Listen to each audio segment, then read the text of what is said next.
firstly, let's just analyze the topic. Our topic is reading. Okay, so here is our first question.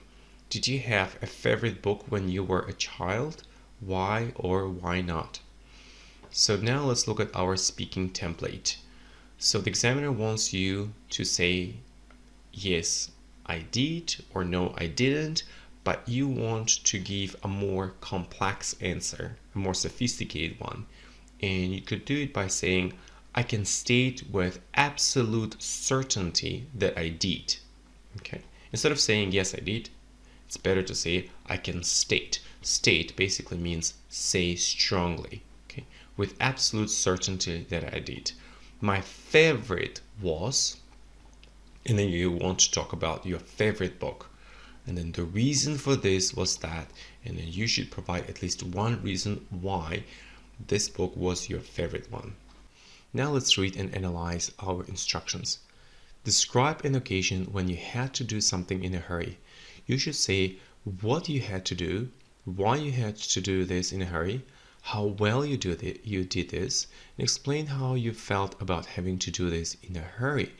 So here, the examiner wants to understand how well you can use the past simple tense, because everything happened in the past. So make sure to use the right grammar. Also, you can use different techniques here to talk about different ideas. For example, I would like to describe an event which. That's how you can start your sentence. Okay? Instead of saying, I want to describe, it's better to say, I would like to describe. Next, frankly speaking, I was a bit unprepared for his visit as... Okay, so in this case, frankly speaking basically means to be honest, to tell the truth. Firstly, we need to write a very good introduction. The table and pie charts above show the amounts of money channeled into the police budget from several sources and how the funding was distributed over the period between 2017 and 2018. Okay, so first we need to indicate the types of graphs that we have. In this case, the table, because we've got the table here, and pie charts. So we've got two pie charts. That's why pie charts show the amounts of money. Pay close attention to the plural form of the word amounts, because we have different amounts of money. Okay, not just only one. That's why the amounts of money channeled into.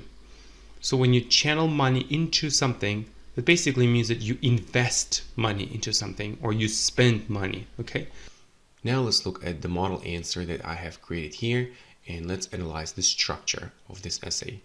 Firstly, we need to write the introduction here.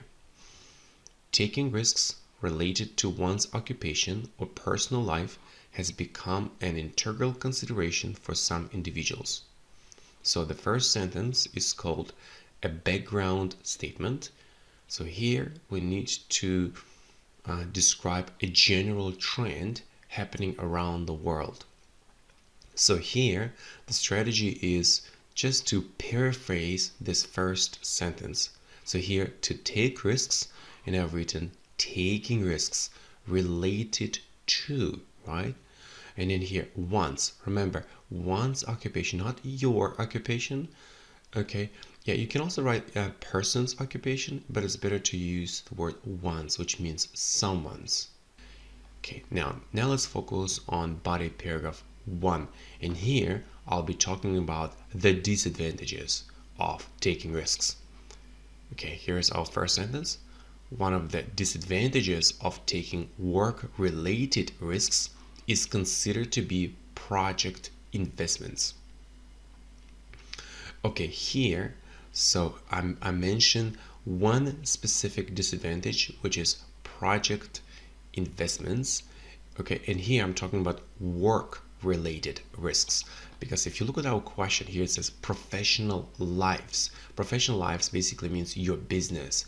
Okay,